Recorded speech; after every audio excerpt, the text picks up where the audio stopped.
Hey, so it's J. Brian Charles here with Doodle Boy Fuse. To my right, we got Shorts. Yeah. And to my left, we got Oakland Winthrop. And together, they are Black Vanity.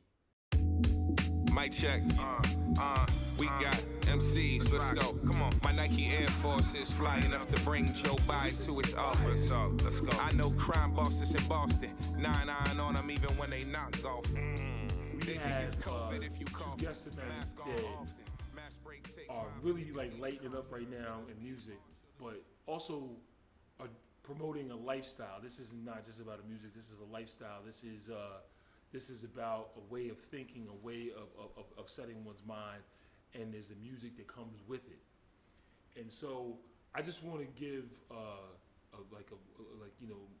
some appreciation to two guys that I've known for, God, one of them 30 plus years, the other one 20 plus years. I knew these guys when they were young dudes just trying to figure out life and do a bunch of things with their lives, and a lot of basketball, a lot of like youth football, things like that. What people don't realize is,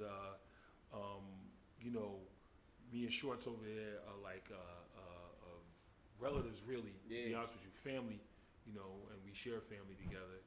And so, how did you guys arrive at the idea that you were gonna get into like music?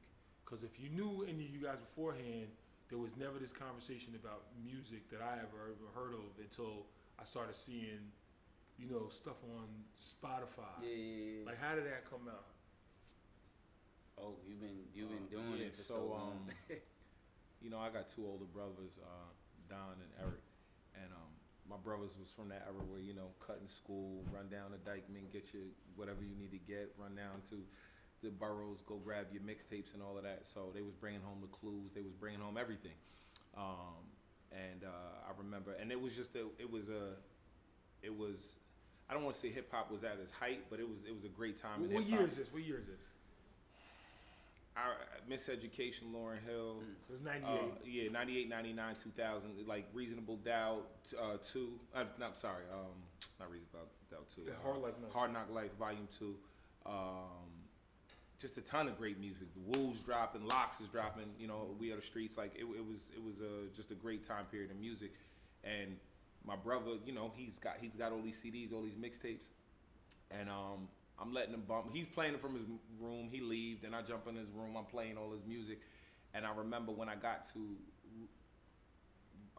Hard Knock Life Volume 2 with Jay, it was just something different about that album, and I couldn't even decipher all of the language and the metaphors, but I just knew there was something different, so I just kept listening to it. And then I remember, I want to say it was the Annie joint, where he's like, it's the Hard Knock Life, and I started to be able to decode where he was going with how, I do it for all my niggas locked down in the 10x4. Like, I really started to just see the words and put it together, and I really developed a passion for music. I'm like, nah, this is art. Mm-hmm. And I knew that, I want to say like 7th, 8th grade, maybe 9th grade. And I knew, I didn't know I wanted to make music, but I just developed a passion for it. I'm like, oh no, these lyrics is really something. This is different. This is not just rap. This is art. And I developed a great appreciation for music, and really fell in love with rap at that point. Now you have a different story. Yeah, mine a little different. Like that's what I'm saying. Oak more embedded in this shit than me. My shit like kind of like not luck of the draw, but like he being humble. Yeah. I don't know though. Nah, cause Oak been in the cafeteria with it. I wasn't thinking about it when it was, you get what I'm saying, cafeteria days.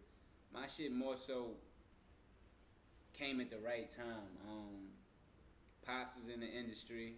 I know I wanted to be in the industry, but it's like, you gotta kind of like finish your breakfast, handle your business. You get what I'm saying? Go to school. What was your father saying? So for those who don't know, his father has been, associated with some pretty, big folks in the music business. He started off as a barber. Mm-hmm. Knew a lot of the guys that came out of Mount Vernon. So if you know a guy that came out of Mount Vernon, his father knew that guy. Mm-hmm. Mm-hmm. All probably of those cut guys. His hair. Word. Probably cut his hair. And we talking Heavy D, Albie Shore, Puffy, all those guys. So when he says you got to finish your breakfast, what does he mean there? Well, not necessarily him, just logically thinking, finish it like, yo, you gotta go to school, you get what I'm saying? You gotta graduate, you gotta take that route before you wanna explore this whole music industry. So, yeah, did what I had to do, 2011, and I was kinda like, I had a partner, Michael Merlot, that I was getting in the swing of things with music. I was thinking about management, but you gotta be in a position to manage somebody, so it's like, nah, management's not my calling. Not right now, at least. Yeah. So, we listening to beats, sparring. It's like, yo, get your pen nice. You get what I'm saying? You in the gym, put up some shots too. Yeah. And he ended up moving, and it's like, yo, the shit don't stop sailing because you relocating. Let's keep this thing going. Yeah. That's what me and Oak linked up. But so the crazy thing is, you guys are literally like best friends for as long as I've known you and him, right? So you're doing this thing. He's got this other life over here. And did y'all ever have that conversation previous to 2011? Nah, it's our relationship is really interesting It's because definitely we never. It was always like, that's my nigga. You know, I remember him coming to the park. First time I met him, Fisher Park, the park in our neighborhood. We lived right up, 2 blocks away from one another in White Plains, New York. And I remember him coming to the park, this short nigga, dope hairline. Yeah. You know, he got some flea kicks on. I'm like, who is this nigga? And then all the old heads know Lil J. So I'm just like, who's homie? So I knew he was like, I knew he his name held some weight, and he was respected by dudes that I respect. So I had a respect for him out the gate. And the more I got to know him, he just moved right. He didn't really move like a Westchester kid, so to speak. He had that city in him, and I don't know why, but I always admired the city dude. So our relationship, we always just had that respect for one another. We played ball together. We was in the same neighborhood, a lot of mutual friends, and it was always just love. Like, we wasn't always hanging out. It wasn't always like, he had his crew, I had my crew, but it was always love. We don't even probably have like 5,000 hours worth of hanging out time. You get what I'm saying? Like, it's a different type of bond. Like we don't party go together. Like, when we link, we get shit done. Peace and trust, what they seek from us. But everyone we told our secrets started leaking stuff. The women wide awake but wanna sleep with us. We only too deep, but we deep enough. Boy. Okay, Williamsburg on a Wednesday. Just in Williamsburg. So check it though. So what was the reaction when you finally heard that he was making music? Like, what was that well, it was response like? he kind of was doing it under the table, and he would come to me here and they're like, yo, listen to this verse. And I remember, like, I was rapping before it got cool, before every, I was rapping. Like, I was putting in my hours. I got marble notebooks, a vault full of them. Front to back, front page, back page, like really putting in, I was writing rhymes before dudes was typing them. And I remember, no, for real. But he's talking that shit. Yeah, for real. And I remember coming up, like, I had bars, I always had bars, but I used to say a lot of corny shit, or just certain words in rap you don't. I want to be clear about a couple of things so people understand this. I used to drive these guys to School Street to go play basketball. Wow. Remember that joint? Salvation Army League. Yeah, the Salvation Army League where we had. Well, I told you guys after the game. School Street. I told you after the game, do not dap nobody up. Get in the car and leave after we. That's when you had the Audi. Yeah, when I had the Audi. This is why the rust color. It Audi looked like shit water. It looked like it was burnt orange. Yeah, it's crazy. Yeah. And that's why when I saw you pull up in that car, I was mad at you. I was like, if I told this kid anything, do not buy a really nice car when you young. Just go get the house first. It's not. I'm not messing with you though. But you got that sports car though. And that's it. It's nice. He had a hard time double parking outside. Parallel parking outside. So anyway, so we would go and we would leave. We had to leave and said, do not dap nobody up. Get in the car. We got to get out of here because you can see these School Street dudes getting like tight about the fact they running them off the court. Because fun fact, these guys are in 8th grade, but I entered them in the varsity high school league version of every league because I was like, yo, you know what, pressure proofs pipes, right? So I'm gonna enter. Me and Gerard gonna enter him in the best league. Plus, we want to win the next championship stuff. So we in there between that and the police athletic league. We going down to Yonkers. I got 8th graders whooping them out, cooking them. They mad. They want to fight. Now I can't let these 8th graders fight actual. Yeah, I can't let these 8th grade kids fight like high school kids. So like, you got the kid in the car. We gotta go. Nowhere along this entire, going places, does anybody say to anybody, I got a Bose system in the car. We listening to all this stuff. Nowhere does he say to me, yo, Mr. Charles, go short, I can rap. Never. So why was it, and the reason I'm asking is, why was it such like this thing that you were doing over here? Because I never did it for clout. I never did it.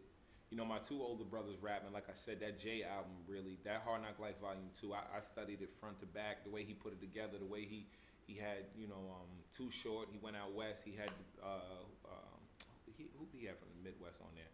I can't think right now, but the Rain, like, it's just the way he put a Big Pimp in, how he went down and got UGK on there, like, I really, and I'm young, but I'm listening to it, and I saw how he put it together, and how that's the album, Twisted, thank you, and I'm like, I saw how he took off from that album, and I'm like, between the bars, the vocab, the thought process and putting the project together, I was just like, I really developed a love for music, and my 2 older brothers wrote, and then one of my boys, Doc, he started being able to burn beats. This is back when like dudes couldn't really, it wasn't savvy. There wasn't, like dudes barely had a computer.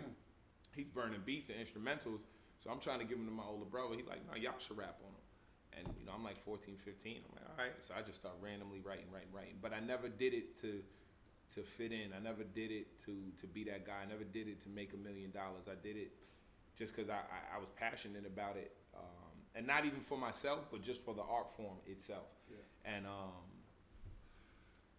once I start, anything I care about, I'm gonna take serious, and I'm gonna put the hours in.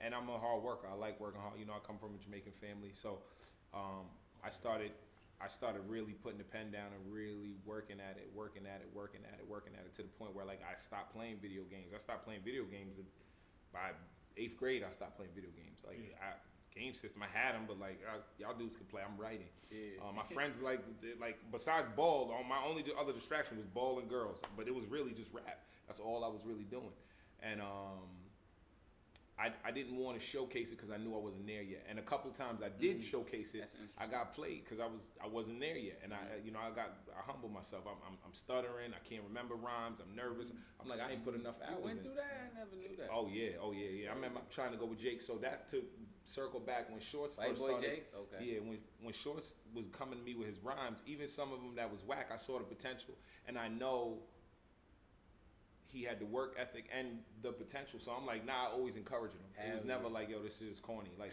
if I had something negative to say, I'd hold on to and just highlight the positive.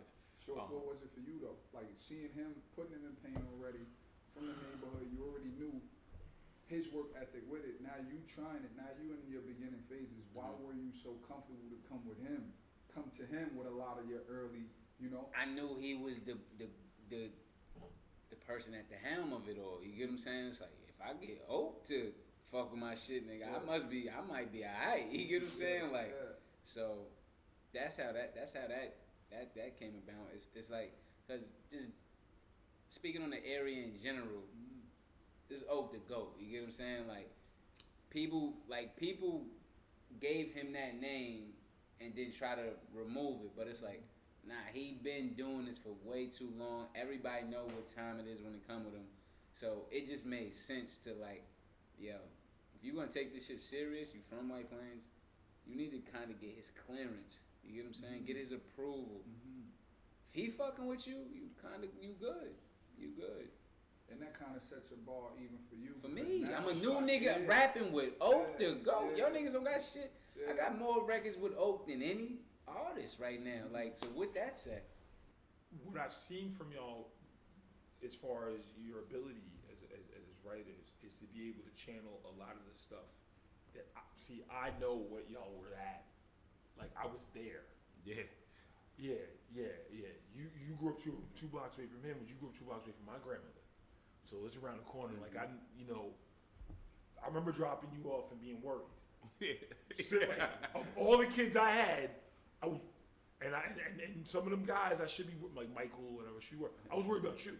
Talk to people about your ability to take all of that stuff that you had in your life and put it in there, and how you're able to allow yourself to be that vulnerable. Because there is a guy on those records who's cocky and whatever and confident, whatever. There's also a guy who's like lectures people a little bit and says whatever. That lesson plan. The lesson plan guy.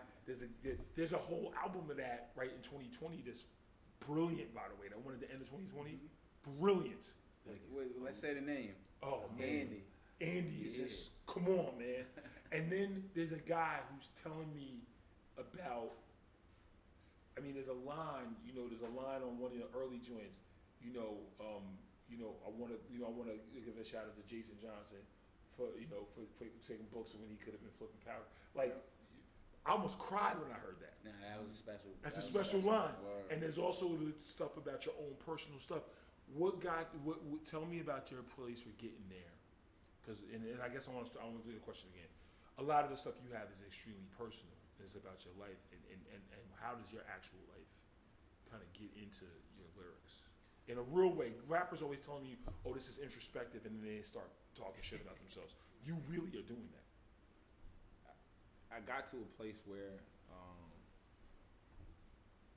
I realized the bar is gonna hit different if you giving people you. And it's funny because I don't showcase everything I got going on in my life. So a lot of times some of the some of the bars or people think it's fabricated. It's like, nah, I've really lived this. Not just the negative, the positives too. I've been really fortunate to be in some really. You was really in Montreal, like.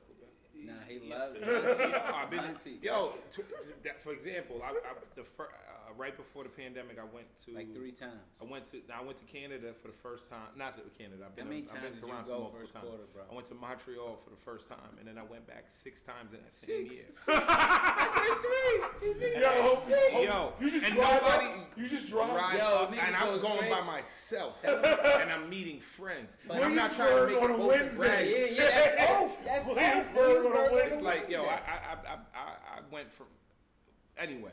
But what I'm saying is, or what I'm getting at, like people, I feel like I have an interest in life, and I'm a different type of dude, and I think we all different, and I think highlighting different. like just let people know who you are. Yeah, because and I know that sounds easy, No. but it's like you. I think you said it earlier when you were like, first you all greats first they emulate.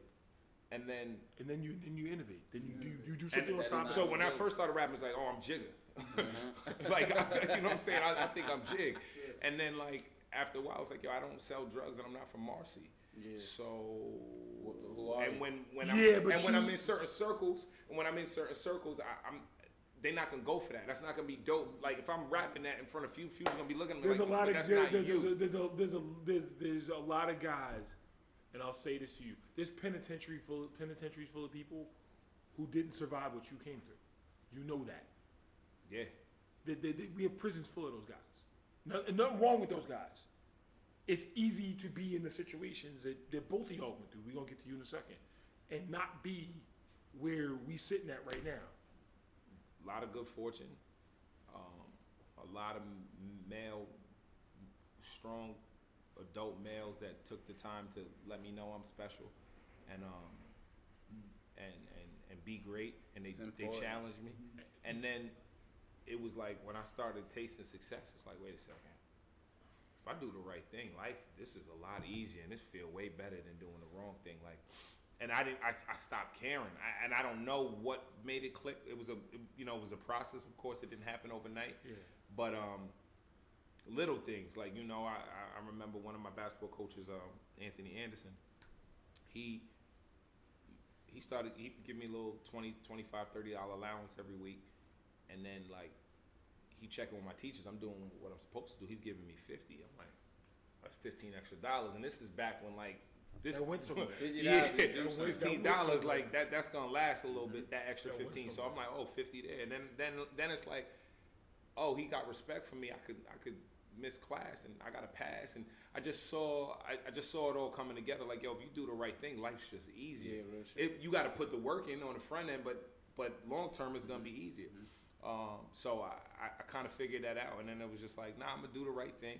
I'm gonna still chase my dreams. I'm still connected to the streets, even though I'm trying to, walk the You're right reporting. path. You're a reporter. You're telling people exactly. I mean, was it Closet Village Days, no stamps in your passport? What you niggas doing with the money? Come on, like, you know what I'm saying? Like, you're reporting. A New York brick costs more than the Knicks floor. He's crazy. He's very crazy. Very good. You were able to weave in this thing into this life, and do you think that sometimes because you're honest to the point where you don't have the drug dealer past, Right. you have this past of a kid who's been exposed to all those things and been around all those things, never did it. And it's funny because, like, there is a famous rapper who grew up not far from here, who now in his 40s is admitting he was never Escobar anything. And he seems way more freer and is winning Grammy Awards. Nas, great rapper, being honest and saying, he finally, Triple Dream Dreams is when he finally says, like, I had to make people sell it, buy the coke off. Like, I wasn't like some dude. And it feels like there's some freedom in that. Yeah. But the music had to catch up with him. Do you think that sometimes, do you worry that at times people aren't going to get it because you're being honest about, there was shit going on in my house, there's problems with my parents, there's problems with this. I've heard all the stuff in the records. I also happen to know, right? But the thing is that, do you think the people sometimes, do you worry they don't get it? Definitely. First off, I try to simplify things, but I grew up. I studied Jay more than any other rapper, and he's a very complex dude, and that's Early Jay especially. That's what that yeah. Great Early point, Jay, great early point, Jay, great early point, Jay great is point. very complicated. And so to me, what's dope is the complexity, like deciphering the bar, finding What's he saying? the meaning within the lines. So naturally, like, I be trying to dumb my shit down, and it's still somewhat complex, and that's just the way my writing mind works. So I know dudes don't get it, and like. Yeah, nowadays the streets gotta admire you from 4 feet away. We caught up. That's a complicated rhyme. We caught up trying to be cool instead of being ourselves. And I know that sounds cliche, but like it's the truth. We I was telling Shorts, I've been getting into a lot of EDM and techno vibes. Yeah, I heard you when you was pulling up. Yeah. And it's he'll refer to it as he like, oh, you listening to that fist bump. Yeah. But it's like, that's a whole sector that, like, dudes don't even understand what's going on over there because we're not allowing ourselves to. And we putting these shackles on ourselves and trying to live within these lines or these rules that don't really exist. And I remember, and I'm not gassing. I remember in high school, we were still in the baggy era, long white tee era. I started wearing fitted jeans. I went to this spot in the Gal, and they started selling fitted jeans. I'm like, yo, these is kind of fire. And I'm Jamaican anyway, so I feel like, and I wore them, and niggas is joking me, and I didn't care. And the girls was rocking with me like, yo, like, you on to something. And and even if the girls didn't rock with me, I just knew it was dope. And you have to get to a place where you comfortable with yourself. 100%. And I think that's where I'm at with the music. Like, I don't care if you don't like it. Of course I care, but it's someone's gonna like it. For me, as a fan of Oakland Winthrop and Shorts, y'all make the soundtrack of the Distinguished Gentleman music. We got that shit from where- gentleman rap. Yeah, we got that from gentleman you. rap. Yeah, that From type. where Yeah, it's he- like, Gentleman rap. He to where, stamped it. to where it's I like, love this. Can you explain that? because Yeah. all right, to where, like you said, Yeah. right, there's many different ingredients that both of y'all have grown up around. Like, you were really exposed to all the elements, right, that comes with our culture, whether street elements, outside elements, right, and y'all choose to paint a different picture with your gift. and you create a soundtrack of, especially for me as a kid, not only raised in the streets, but the streets raised me. So it's like when I get to hear, when I listen to y'all music, rarely do y'all curse. It's rare. It's rare. You really don't even play with it, right? Yo, are we gonna Right? So go it's ahead. like wanna when I touch say on the something. soundtrack of the Distinguished Gentleman, because it's like I'm gonna get words of wisdom without being preached to. Yeah. I'm gonna get We're gonna build a with soulful plate of Yeah. family orientated love, respect for women without being corny. You're gonna talk your shit, you're gonna say the things that you need to say, but you're gonna do it from a manicured approach to it. You follow what I'm That's saying? right. So when I'm listening to y'all music, one of the things that I feel is super ultra amazing about how y'all do it is because neither one of y'all are corny individuals. But people, Appreciate that. people Yeah. perceive that approach kind of corny. from black men Yeah. as corny, and that's usually an older crowd of people are who we see setting the tone of gentlemanhood, of what it's like to be a gentleman, right? You're not calling them BITCHs in the records, even if you touch on this. It's for the moment. It's like you ain't Gonna say it a dragging it different to way. where Yeah. it's Nah. like, you know what I mean? It's Nah. never blatant. It's never direct. Being a full level, like, autonomous black man expressing his freedom in America is a revolutionary act by its nature. Indeed. Fact. We are not allowed to do that. I got out the car and the Hoboken police were right behind me. I automatically in my head are like, yo, what's going on here? 10 step below. Because you got to do that because I can't, even with my damn tote bag, my leather freaking unisex tote bag, all they see is 6'5", Yeah. and he don't play in the Giants. Word. So what is he up to Yep. in a white neighborhood, right? So when you say gentlemen, rap music is blues and always will be the blues. And it'll always be a way of talking about the struggles that we have. Our struggles don't always have to be, you know, the comeback ratio in the pot. They don't have to be that. Our struggles don't always have to be, you know, bitches ain't shit. Was in the cat with more keys than a doctor's had. Van for the girl, he was moving like a soccer dad. Like he got a line, it was van full of girl, he was moving like a soccer dad. Like I know what that means. For sure. The guys that were there know. For sure. But the point about it is how like just trying to be is that being like a, you know, it's him saying at 9 or 10 years old what he was saying, and also saying this is complicated, right? Like it isn't just like everybody else wants to talk about how they're doing all this fly stuff within that world, like that street world, and doing all this crazy shit. And sometimes it's just seeing the day-to-day thing. Like I do a thing, and I'll just say this: I volunteer with the guys in a reentry group in Baltimore, and I sit with these guys, and at any given time that I'm sitting with these guys in a room, they could be anywhere between 120 and 250 years of man time combined in that room. Like, you ain't walking in that room and impressing anybody with how you used to get in the street, because you dealing with the guys that got it better than anybody ever got it. For sure. So when you sit in that room and you're honest with people, and these are the toughest dudes that you ever gonna come across, you know, Jessup prison in Maryland, guys doing bids out of state, guys in federal prison, guys in Terre Haute, Indiana, in Fed prison, doing stuff like that. When you're in a room with these guys, and a lot of these guys, it ain't drug charges. You know, it's tougher than that. And when you talk to those guys and you're honest with you, you'll never get more respect out of people in the world. So I'm always surprised that a set of fans, in some sense, is looking for you to portray a thing that it's another thing. It's not about that. In order to impress somebody. Gotcha. And what do you think that is? Well, these, and you know, what's the bald dad's name? LeVar? Yeah. You know, he's stressing ownership. Kanye stressing ownership.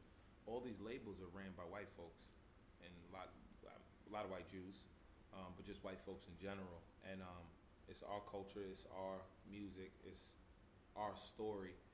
But they're getting to decide what gets through, and they only highlighting the bullshit, and they don't want to highlight those two gentlemen that are like touching on a wide variety of topics, and letting you know that there's a light at the end of the tunnel. Or Why is it like we had a I don't even know how to categorize it, but amongst the 914 musicians and influencers, etc., we was all talking music, who's who, there was rankings talk and all of that, and dudes was trying to get at me for being a teacher. First off, I'm not a teacher, I'm an administrator. Let's get it straight. You know what I'm Get it saying? right. But anyway, if we're gonna talk they was highlighting it as if it was a negative and a bad thing. Like, yo, you can't be a rapper and an administrator or a teacher. And it's just, and that's because these folks who are controlling, Who was saying this? doesn't matter. Oh, man. But it's sad though, because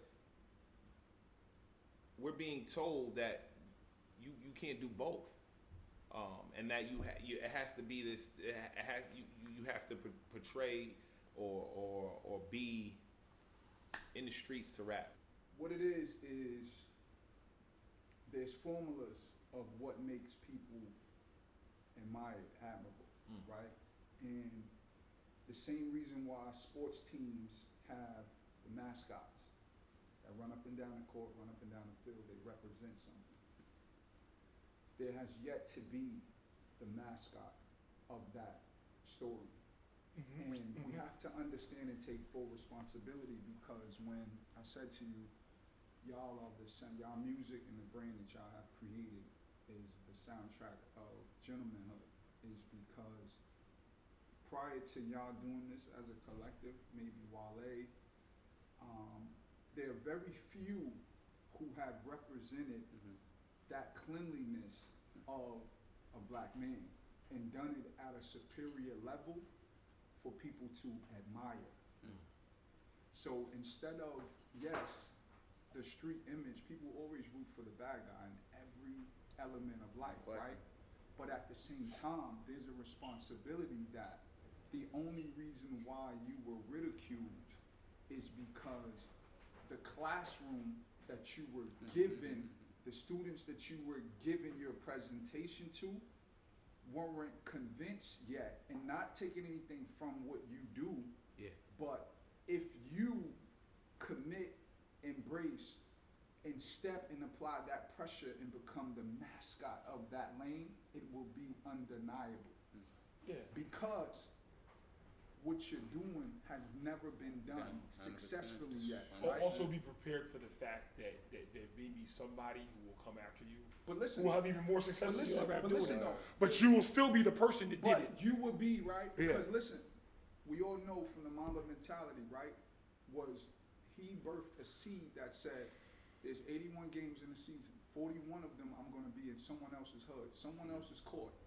But I'm going to make sure that you do your job at coming in here hating me at the best your ability. You get 41 times a year where I'm going to show up and put on in your arena, in your hood. So I need you to be your best version of hating me so I can be at my best. Yeah. What that opportunity showed me when I watched and I sat back and I peeped the challenges that that you two will face and have faced with your music is you're doing something that doesn't exist. You're one of one. There has never been a collective that have come in with a positive. It doesn't mean you're not talking about, addressing, or speaking on many of the same elements that street artists are doing, but you're doing it without the filter of the street facade. You're doing it from the standpoint of teaching. Reporter, Because that's what lesson you're doing. plan. You're teaching this new You should do perspective. this, You're little teaching homie. this new lane of this ideology and this new lane of introduction that most people in black culture don't see. Yeah. We don't see cool, fashionably, cool, fitness, cool in the sense of there's no smut on your resume.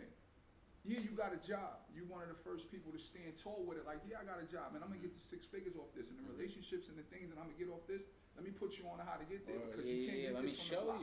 Let me show you how to do this, and because many of the myths that come with the streets, there's never been a success story where someone who was getting it in the streets kept getting it and transitioned that to a bank account, transitioned that to a brick and mortar business. Yeah. That's never been done. Everyone who got it, Well, lost not it, from and our has community. got it, lost it, and then has tales to tell you about, all right, now I'm trying to revisit this life and do it the legit way. Rise, So, fall.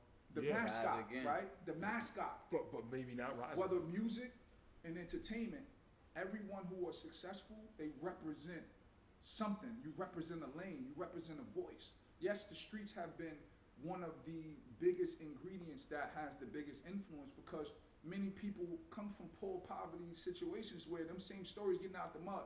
I ain't never had a teacher tell me I would never be My Me mom's neither. would have popped on her. You ain't Yeah, never me told neither. a Georgia kid like that. And I'm pretty sure y'all ain't never Yeah, had me it, but neither. that's a repetition story, right? That's that rapper now, shit. Yeah. So now when we get people who say like, nah, I ain't never had nobody, and matter of fact, I had Yeah, that's a not my person story. of another color Yeah, scoop yeah, in and yeah. see that I was coming from this impoverished environment and say, yo, I got you. Uh-huh. You Change have a the narrative responsibility. a little bit. Yeah. So instead of looking at that as a, nah, y'all have a responsibility because what you're doing is creating a new standard. Mm-hmm. I'm a father outside of all of this hip hop shit, right? And I would want my son to admire and listen to Black Vanity as another way. I'm not gonna stop him from listening to Meek, Lil Baby. He's gonna get his influences, but I'm also throwing Black Vanity. throw Why? this in. Because now it's soulful. It's a plate. Everyone's gonna bring different things to this soulful dinner. Y'all bring a different ingredient, and because you don't sugarcoat it with the sugar, all the extra seasoning, don't mean it's still not good for the soul. Shit is like plant based. You follow what I'm saying? It Yeah, doesn't yeah, mean yeah, it's yeah, not yeah. good for the Like soul. that ain't got like a You plant just don't have Exactly. that Like filter of the Sam. fluff Yeah. involved with it. See, I got You know what I'm saying? I got a daughter. She can't listen to all this stuff. She can listen to y'all stuff. But does it make sense though? Yeah, it makes Yeah, exact no, sense. no, I It appreciate makes that. exact. I It makes appreciate that. exact I sense. appreciate It makes exact sense because when you say it's about the fact that people have always tried to make what were you also dealing with, and I think this is another extension is that people haven't been taught that there's never been a collective, and when they say collective, obviously this is the core of the collective, and then there's the other things that come around you that are all part of Black Vanity. We know that, and all those folks play that role of creating this aesthetic in this music. One, if you're gonna have a Black arts movement, a Black arts movement has always got to be inclusive of everything that is Black art, and this is Black art. And it also has to understand that, I'm gonna go back to this point again because I want to make this point clear. To be able to stand up and say that you are, going back to saying you are an educator. Anybody who would have a problem with somebody saying that they're an educator or being an educator, when these same folks will tell you, we don't have enough Black male educators, and this person's a Black male educator. Well, what do you want?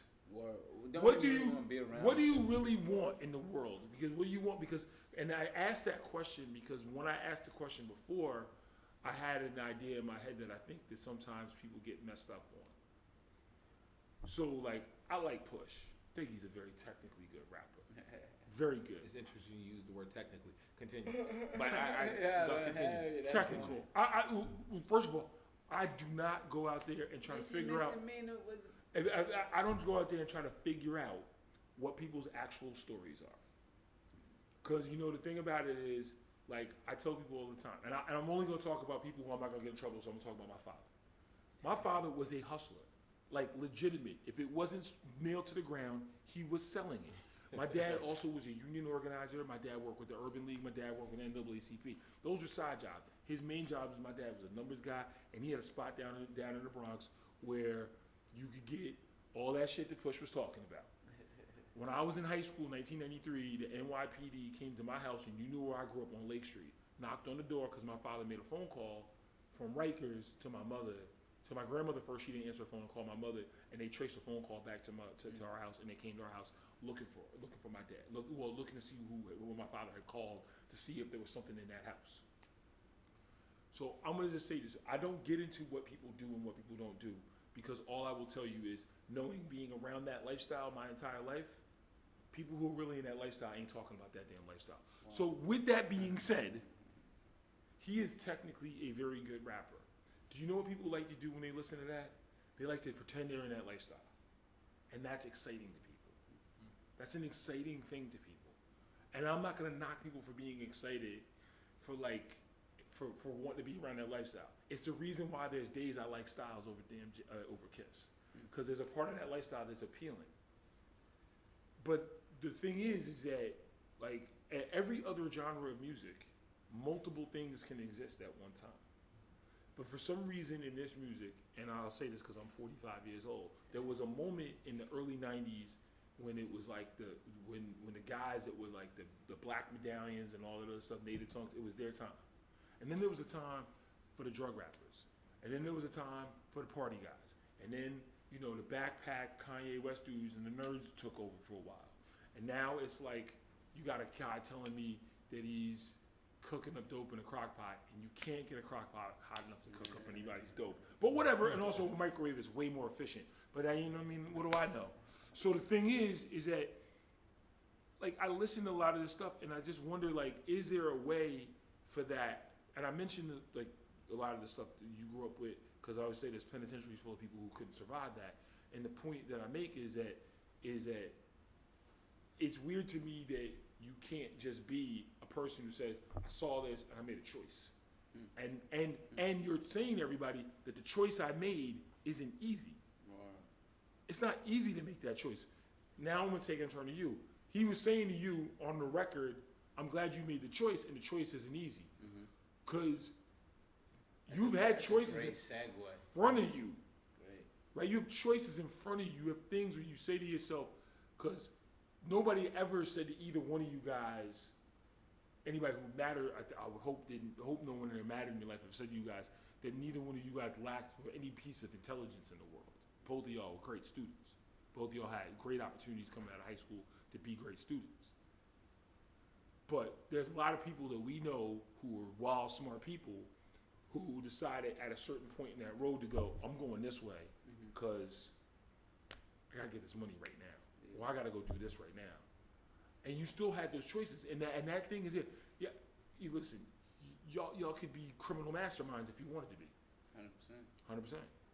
So at some point you made a decision that you wanted to do something else and you wanted to reflect it in the music. And so, like, for you personally, you reflect a lot of things that I think are things that are going on in your life and your music. And I think that, and I'll ask you this, there's this relationship, and this complicated relationship with women. Hell yeah. And what's that about? Because I see it. Oh, you open that up. Like, Yeah. Hold on, that's the camera? That's what they be doing? It's the camera that's on me? And what is it for you? What is it for you that because there's a lot of that theme that runs through. Females, they complicated, and I'm a man and I have my needs. I be needing the female attention. You get what I'm saying? But they it's a rough like era for females, like, cause everything is so visible. You get what I'm saying? So everything is a dollar amount. We talking about dates. I went on my first $200 date. I was fucking ferocious. You hear me? What is a $200 date? I don't know. You man. spent $200. $200 or more. $200 that night. Yeah, I was pissed. Nah, that's the thing for our generation. Like, I was that's pissed. a standard that they. A standard? No. You hear Time that out. shit, right? You Time know, out. he's not even familiar. That's That's how you know it's not right. No, bro, wait a second. They got right. Hold on. right, They have a number that's a threshold. Yeah. And then if it's under $200. That's the perception Yo, of, I that's went just on my one of first the $200 cliches. No, so she said it has to be a $200. She's not gonna say Nah, it. she son. not No, gonna say it. why would she say It's a thing out in the universe, It's out though. there. It's unwritten rules. Like if I Google $200 date, there's a whole thing. 100%. Hold on. You're gonna see a whole Excuse Reddit, me a whole real quick. Reddit joint. But Excuse me. continue, though. Went on my first $200 date. It's just- She ordered appetizers, $7 shrimps. Yo, Jay, I'm telling you, not playing with You it. Googled it. Yeah, it's a thing. $200 date ideas. Yeah, it's a thing. $200. Let me ask, did you enjoy yourself though after it was So over? dig it. Shout out with Big Nick. Big Nick always asks me, if you remove the money from the situation, Yeah. did you enjoy the experience? Yeah. Yeah, I did. Okay. But it's my first $200 date.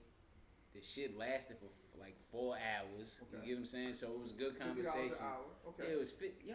$50 Look an how you hour. busting it down Yeah. though. She ordered like 3 drinks, Okay. the appetizers, and she got the lamb chops to go. Wait a second.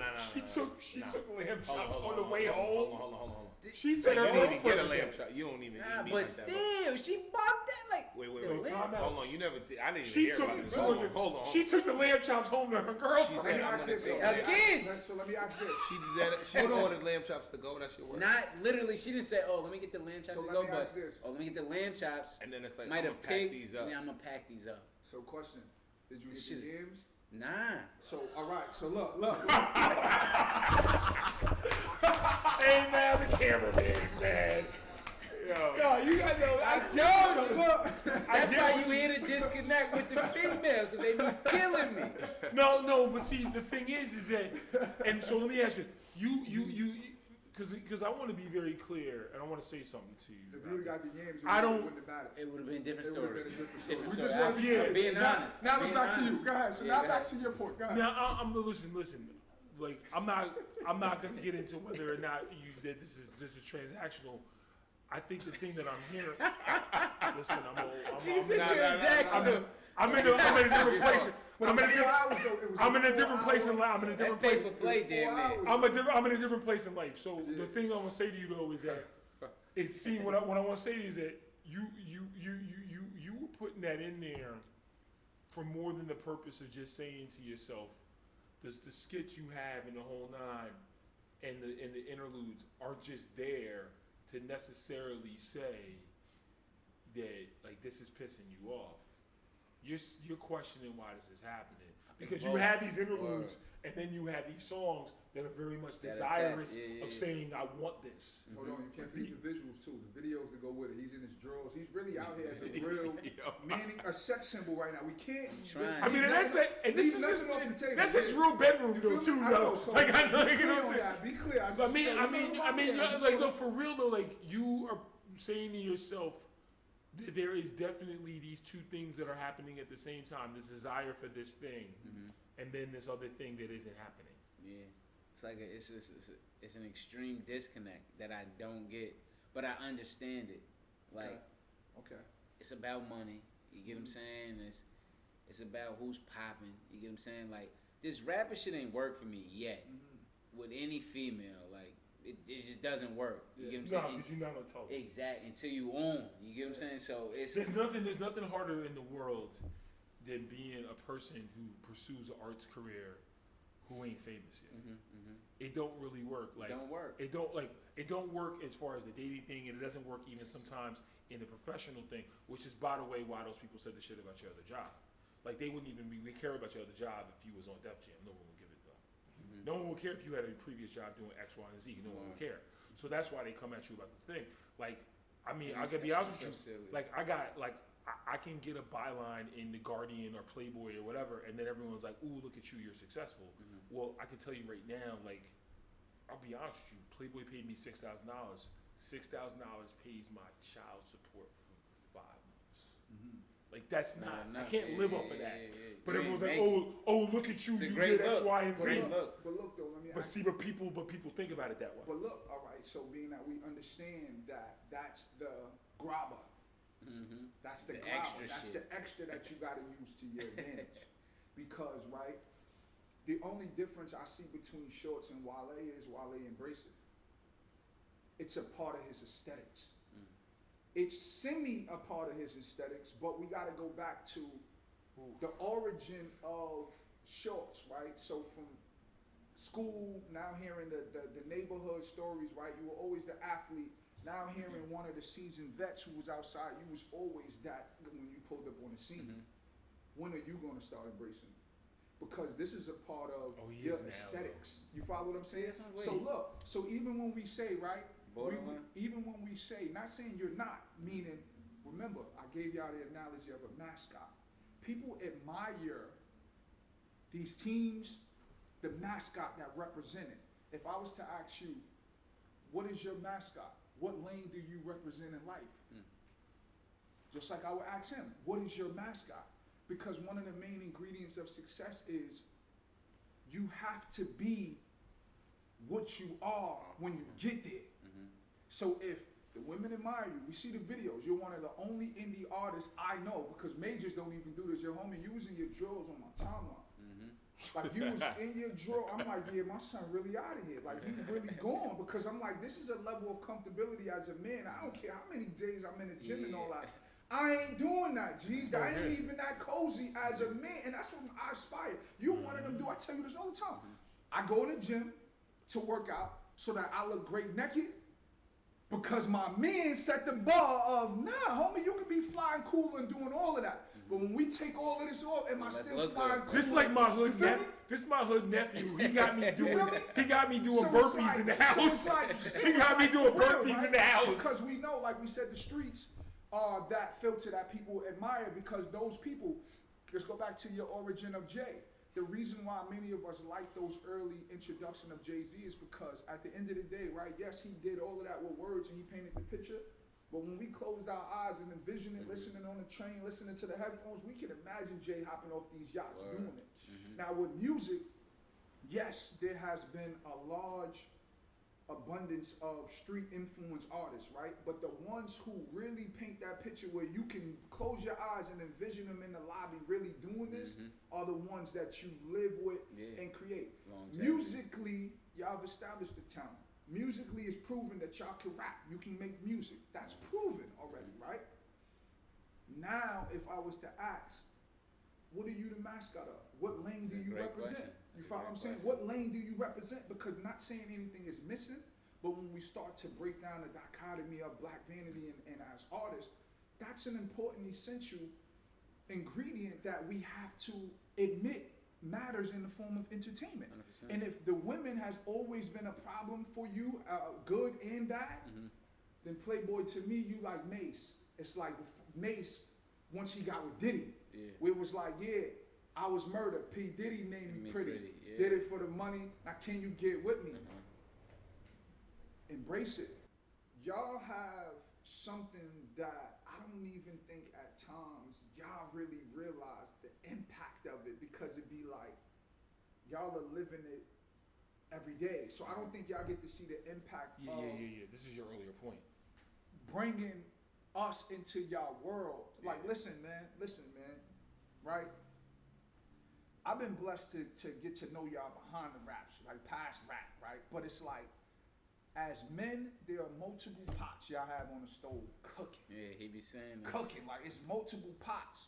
But because y'all are babies of rap, often it feels like, as a fan, that y'all focus too much on the art of rap. It was great when y'all aligned, because you got a chance to be a team player in a sense of, your homie, I watch you from Frankly Rich, I watch you maneuver, right? Chris Black got busy. I watch you really become a team player, right?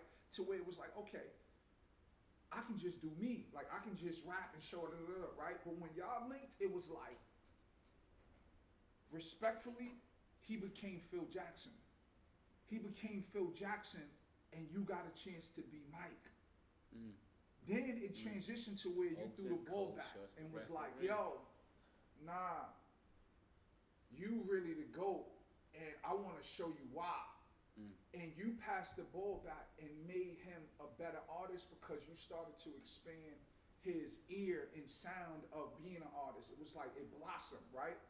But in return, y'all still just focus on the art of rap, to where it's like, yo, y'all done took us, like we were talking earlier, across seas doing videos. Y'all done took us to over here where y'all bringing out exotic women. Y'all really taking and giving high-end Dominican rap. women straight from the High-end, from the high. boat. I'm talking about to where I'm on your Insta This story was in watching. Cuba, yo. Like, I'm on your Insta story watching when y'all riding around on the scooters, and I'm thirsty waiting for the video, because I'm like, yo, this is about to shoot 2 videos out here. Bang, bang, bang, bang, bang. Yeah, I know that because I'm a fan. I paid that close attention. Did you go with them to Cuba?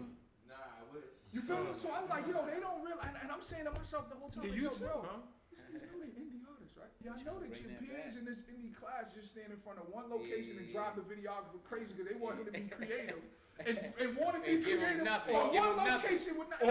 All they giving them is they man's borrow gun and f-stop on the And I'm camera, like, yo, bro. and all of a sudden they made You a feel Chicago what I'm drill saying? Like, yo, video, bro, and these guys are in Do Cuba. they realize the impact of what Black Vanity is setting the bar Hell on? no. And That because goes y'all back are to what so we was discussing competitive earlier, with though, rap, too. y'all even will allow local gibberish to trip y'all up. And I'm like, I get it, because that's that proven that, yeah, just because I may not have been in the streets with y'all and all that, I'm still valid. And I be sitting back as a fan saying, yo, homie, y'all do know that past these zip codes and past where the beeline can run, none of that is past where the beeline can run. A lot of ball talk from niggas without a rock. A lot of gun talk from niggas who never shot. The vanity aim lace records and make knots. They land in the plane, pass a bucket, had flip flops. I got a question before you go into it, right? From you as someone who's been the bus driver, right? You watch them get on the bus, you drop them off at different stops in life, right? Huge. How has it been for you watching the innovation and the evolution of them as artists? Because you're sitting here spitting lyrics verbatim as if you and I talking about Hove, Oh, Drake, yeah, or yeah, Scarface, yeah, right? yeah. So as a hip hop So- fan, how has that been for you? 'Cause So they even pressed you.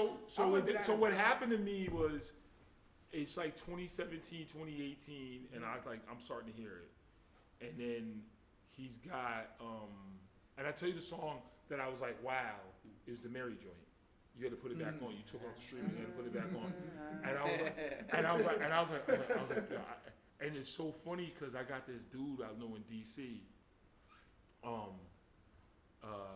What's his name again?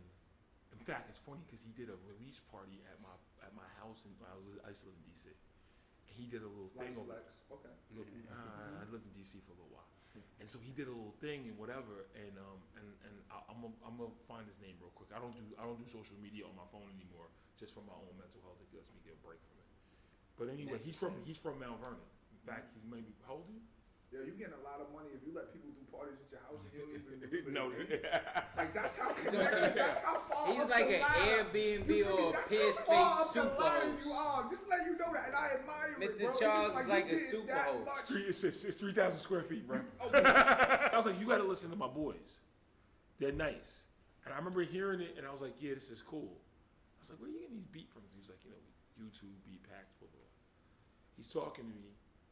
And then it was, I want to say, it's 2019. I can't remember the 2019 album. And I was like, okay, wait a second. Like, they stepped this shit up a lot. And then, like, Sergio, I was like, oh, he's starting to come around. One. Yeah. And then the second one, I'm going, I think 2019 was Oakland. yeah. Billy. Billy. Oh, Billy. Yeah, Billy. Billy. Yeah. And what you dropped? 19? LS 19? 2. Yeah. No, LS2 LS2 was 18. 18. Yeah. 19 was Sergio. Sergio. and Billy. won. And then you Sergio had, Billy. and what was the show? We had the chick on there too. That was the Black Vanity shit itself. Y'all had that Black Vanity. The compilation. That might have been the Compilation tipping. on the low is a sleeper. Like No, that might have been the tipping point. I think it was Yeah. that. And I was like, because we were starting to get it together at that. and then you know what it really was, and I don't know. It's I think it's the joint with Breeze. Like he's in the cemetery at first. But no niggas lava, my niggas lava. We really got degrees, we got that temperature. You really gotta do it yourself for them to mention you. We really been them niggas since Low had the doors off, Oak was in the century. Yeah. Like That was a you got on vicious the end of that shit because the rest of them dudes was crushing it, and you got on the end of that shit, and I just said, I just kind of scrunched my face up, and I was like, so for me, I started to say to myself, I said, oh, these motherfuckers are good. Yeah. And when I realized they were good, so there's a couple things. So the cheat code that you don't realize about me is my homeboy. When I went to SUNY Purchase, so I go to school with musicians. I go to school with musicians that get like record deals. So me and my homeboy was a good musician, and I helped him a little bit with him running a record label from like 1999 to about 2005, to the point where like there was an Atlantic deal on the table. So I've watched the process, and I've watched people back away and go, "That's not good enough for me. I'm going to do something else." So I respect people. Give us a deal. I respect people, making the choices people have to make, and I've seen people get close and whatever. So when it got to that point,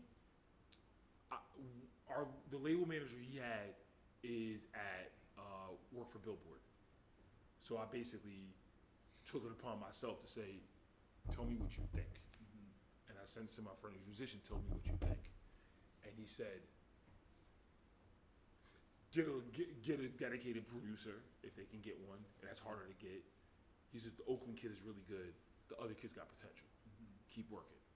And that's when I knew something in my head. I heard something, and I said, "I need to bring somebody else in," because my problem with it is I always said to myself, "I love them.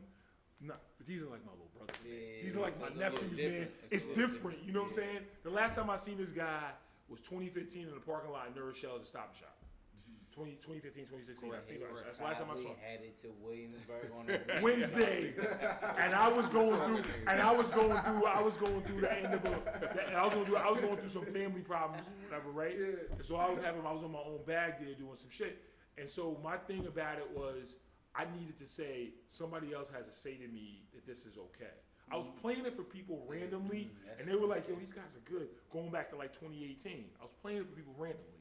I'm like, "What you think about this? What you think about my homeboy? What you think about this? Who's this?" I was like, "Oh, this is my little nephew from back home. He's doing his thing. Him and his homeboy, they good. They used to be on a little summer league team I used to help coach. Yada, yada, yada." And then they got to a certain point, and I just was like, I gotta play this for somebody who I know has an ear. And when I played it for them, and then the other thing they told me, they said, "Just keep making music. Try to get a music festival. Well, that's all Try to do this, try to do that." And then there's other people that I know, him and I both know that we've had some issues with that we have to straighten out. I don't mind getting off the bus with the and beat people up in my bus driver uniform if I need to. But the thing is that I think some of tonight is me getting a lot of that out because I wanted to know where was this. Because the thing that I kicked myself in the ass about, like, he came to this a little later. If I knew this kid was this good this early, I'm like, well, maybe we have a different life here. Because you know what I'm saying? I'm like in my head going, man, I could have worked that. So you didn't even know about. I had no idea. School. If Columbia Records or Sony Records never shows up, they've already made amazing music. And that's something they are going to hang their hat on for the rest of their lives, is they've made music.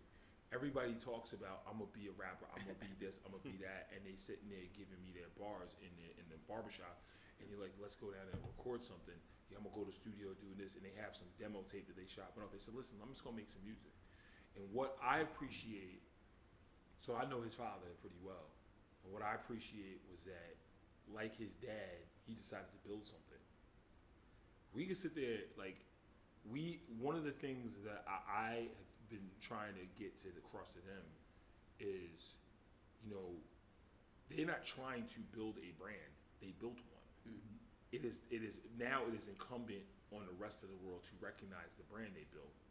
And they will or they won't, or they will to some degree or they won't to some other degree. But they've already built that. So what's messing me up in a way, not messing me up, what's making me think is like, I remember these guys on the bus. And now what I see is a bunch of, young men who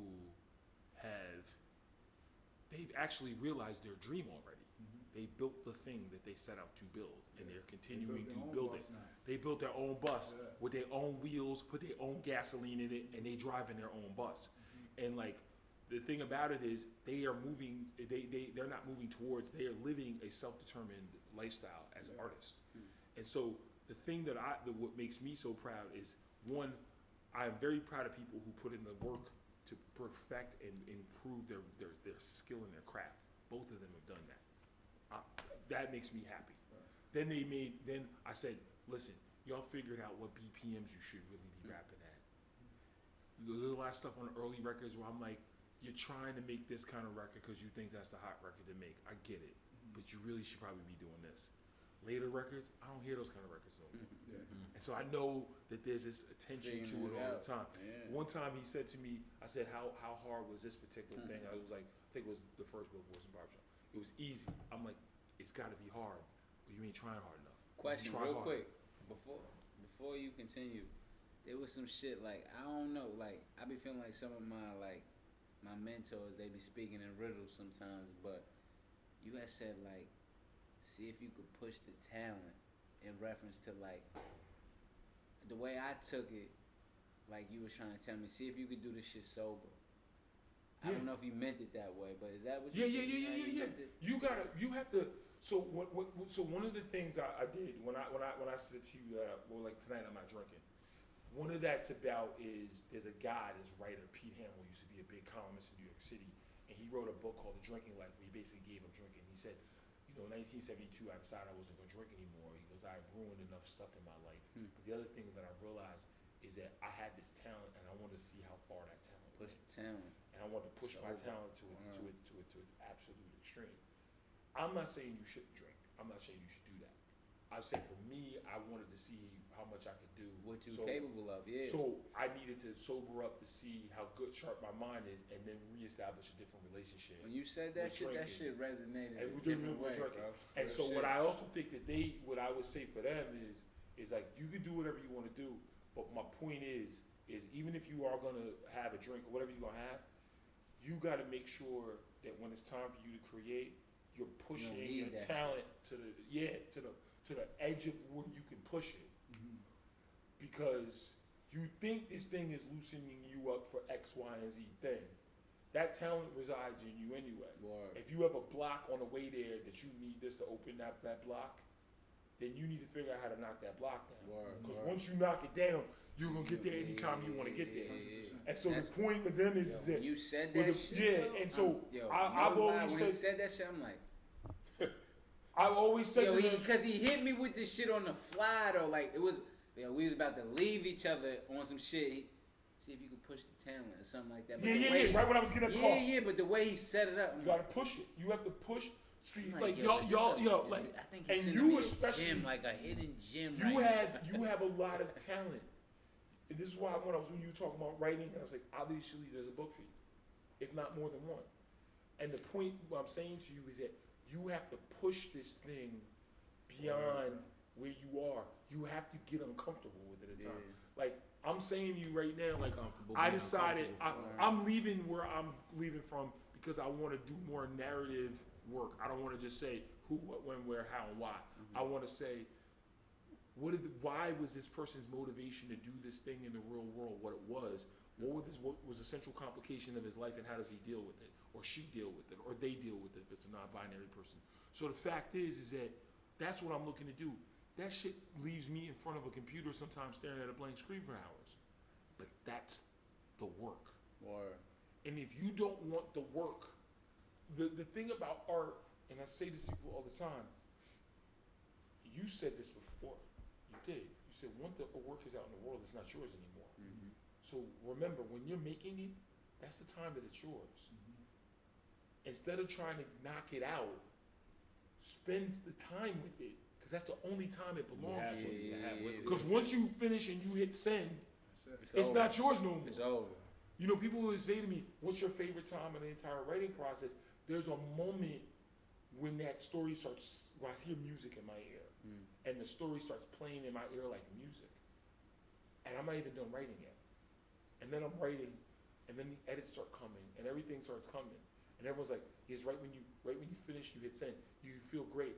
Actually, right before I hit send to send my story off, I feel like I want to hold it, and I go, no.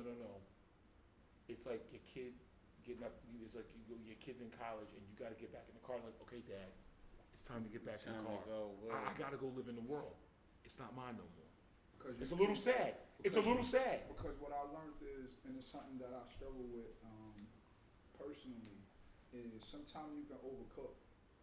Like you overcook the process to where the plate is like. That's in real life. If you overcook a meal. Yeah, if you think about, that's why I use the food reference because it's Real relatable. shit. It's like, to where it's like, you're so much in your mind and you so much in your own way that the moment has surpassed because you hesitated. It's like you pump fake on taking a shot when it was like, nah, bro, it was ready. Should have been shot this shit. One of the things that I learned was like, think about how you got introduced to food, like whether it's your mom's, grandma, whoever. They in the kitchen cooking. You don't know what's in that pot. Smelling. And you wasn't even allowed to put your nose in the pot. You feel me? It was like you smelt it. You smelt it from your bedroom. You smelt it from the other side of the house. When you walked in, you smelt it, right?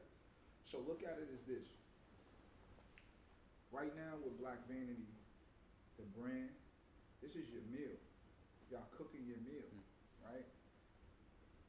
The world is not allowed in y'all kitchen. But once they nose tell them it's fire, that's the curiosity. To want to see what you're making. To then give them a reason to want to taste the meal. Music is just one recipe that you're sharing with the world, right? You're one of my favorite people that feeds me, gives me food for thought. Why you think every week I'm asking you, Ugly, what's that you reading? What is that? I'm forcing you to teach me. I force you to do it because I ask you every time. I forced him to embrace nothing else worked except work. I forced him. Why? Because I kept saying it every time he talked to me. Every time I seen him, I was like, yo, Ugly, what you doing with this? This is an ingredient that's embedded in my DNA because you set that bar. Yeah. So I'm saying it to you every time to the point where he had to start hashtagging it more 100%. and saying it because I'm ringing off in his ear every time I talk to him about whatever. Nothing else work except work. Ugly, to the point where I started using it so that he's seen, yo, Ugly, what you doing? Hold on, I know you come up with a lot of great shit. But hold on, Ugly, this is one of them slogans of, and I got my own, but I'm like, nah, Ugly, this is this lifestyle, right? Because y'all are building a brand just because music is the plate or the tool that y'all using, don't mean the universe decides that's the plate. That's just one of them that y'all bringing, right? You are my biggest motivation of working out. He became on that list because he took his ass down to Manhattan and ran one day, and I said, yo, what time You're like is 13. it? You're like 13. I said, yo, homie got up. This is like 9 in the morning. During COVID, homie, you could have easily done this in Westchester. You could have easily done this there, right? Homie took this downtown to deep in the city, and I'm like, yeah, because that's his playground. He's always global with whatever he's doing. He just don't know we're paying attention to the point. So the reason why I speak up and the reason why I give y'all the flowers, because yes, I come from a harsh reality of life, but y'all give me inspiration and motivation of knowing that past them barriers of what the curb might have introduced me to. I know dudes who smoke every day, who get up, live this lifestyle. They're conditioned, they're fit, and they're constantly giving their brain calisthenics, reading.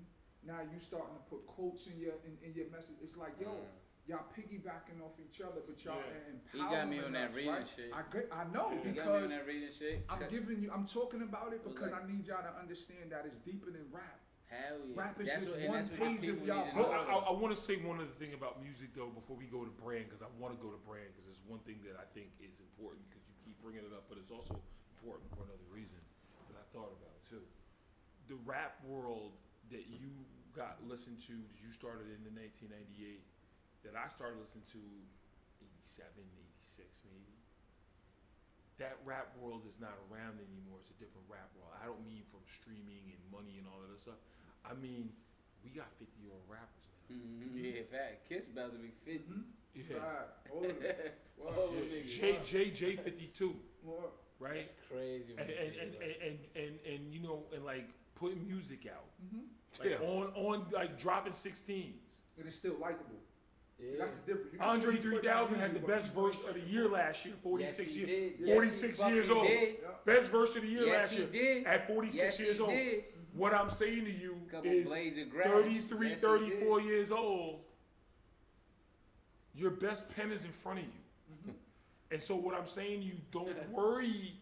Like, I used to be a person, and it was funny, I used to be a person that used to think about my age all the time. And I used to worry that there was this clock in my head. And I had this young writer your young lady was a writer. I hope she sees this because I hope she's doing well with her writing. And she said to me, "Stop worrying about that. You got a long life to live." And she was a lot younger than me. She said it to me, and I was like, "Yo, I really appreciate that." And now I don't worry about it so much. Word. Like I'm gonna be in this project with this book, and it's gonna be 2 years. And I'll be 47 when I really start doing the final draft of it. And it probably won't come out until I'm 48. And you know what the fact of the matter is? Who cares? Word. Because the reason you keep yourself in shape is because you can still do these things when you're 50 and 60 years old. Your best pen is in front of you. Word. So, like, don't worry about all that other stuff. On the brand thing, I want to ask some questions and I want to get to the brand part. Because the brand part feels like a lifestyle. That's what it should be. And what made you want to make a lifestyle brand? Because rappers have brands, and their brands could be D-Block, or I'll give RZA credit. RZA gave us the rap version of the Nike swoosh. You decide to do something that is different in rap music. Those guys built music brands, or they built a brand that was recognizable in music, a logo that was recognizable in music. You said, I'm building a lifestyle brand that also has music. How the hell did you come up with that? You have runs with y'all have workout videos. I'm saying it wasn't really like planned, if that makes sense. It just came with the lifestyle. You know what I'm saying? We got work ethic in common, so it's like, okay, we gotta be on our shit. You know what I'm saying? Like the mile a day shit came from pulmonary embolisms and trying to figure that shit out. So it's like, I don't even know what that means. Continue. What's the pulmonary embolism? Pulmonary embolisms is blood clots. Yeah, gotcha. You know what I'm saying? And you had those? Like in my legs and my lungs. You know what I'm saying? Gotcha. So it's like I need a daily tracker. You get what I'm saying? Like, fuck the doctor. Around the time I ain't have no insurance and shit like that. Like shit was just shaky. So it's like I gotta figure out how I could fuck a doctor. How can I gauge what's going on? Be responsible for my own what's going on. Right. And it's like, if you can't do what you did yesterday, something's wrong. You get what I'm saying? So that's where all of that shit really came from. You know what I'm saying? And then it's like,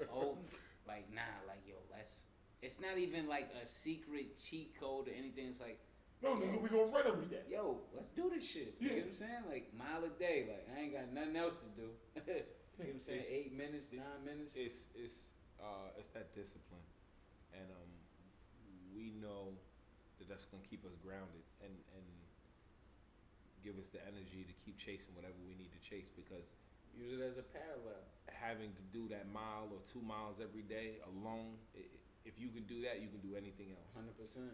Anything else, and chipping away. It's just chipping away. Because 2 miles or a mile is it's like 16 to 18 it's a little bit of work, but it's not too much work. 16 but to 18 it's minutes. not easy to do every day. But my favorite book and what really my favorite book, Slight Edge by Jeff Olson.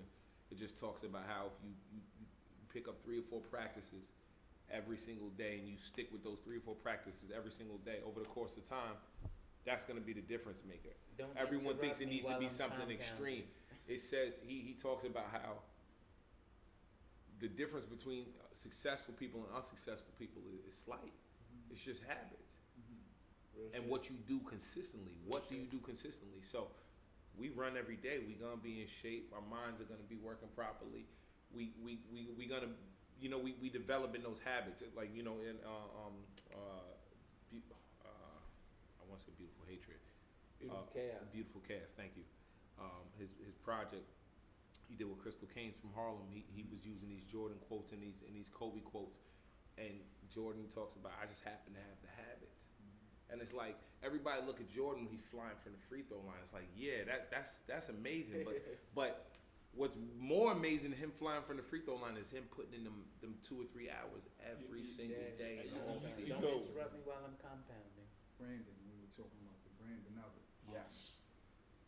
Your brand for the past 5 years has been long story short, right? That has been your brand that you pushed. We've seen it in every aspect of what you do. We've seen you on vacations with the family. You have polos. You have these pieces that remind us of you every single time.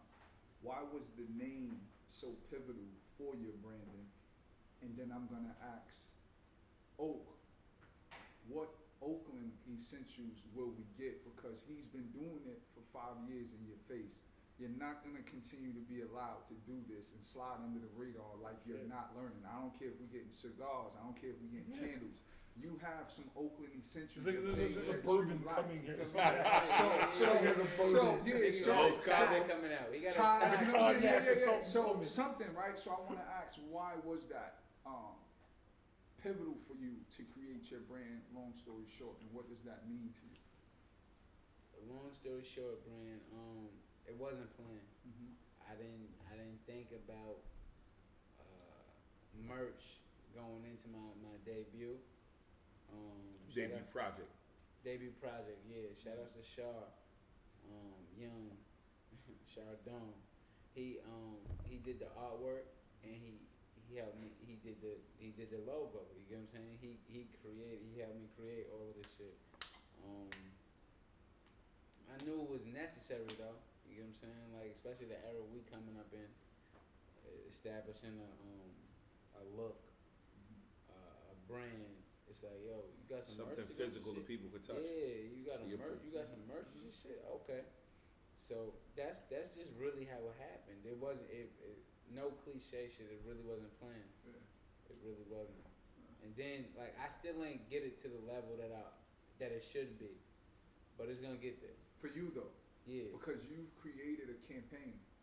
And I No want to question. use that word so you understand it. You created a campaign where we've seen everything from socks, shorts, hats. Boxes. Like you've done, you know what I mean? Yeah. So your campaign is forever evolving and Mhm. continuing. And I appreciate that because even when it's not music, even when it's not anything else, when you were on injury reserve and Mhm. everything else, your pieces were still moving the community. You still was 100%. hand in hand in serving the community. Trying, yeah. Like you still was Yeah. hand in hand Yeah. in serving your community.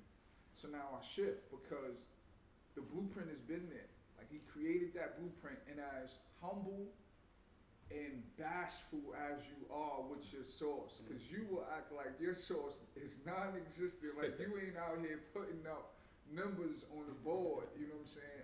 Of just the aesthetics of Oakland. Can we expect some Oakland essentials? Definitely, that's something he rides me about constantly. And when I say ride, like that's what we do, right? We check each other, and it's a beautiful thing, and that's why we're able to be as productive as we are with everything we do, whether it's workout, like the fitness, the music, videos. We check each other, we hold each other accountable, and we know it comes from a loving place. But definitely, I just. It's something I don't want. Like I don't got no tats on my body, right? And I've always wanted a tat, but I'm not someone that's gonna force it. And when the time comes, the time gonna come. However, recently I've been having a lot of conversations with him and a couple of my close, my circle, just about how precious time is. So to your point, I don't have as much time as I'm pretending I do. We don't have. It's limited. We all on borrowed time. So, Literally.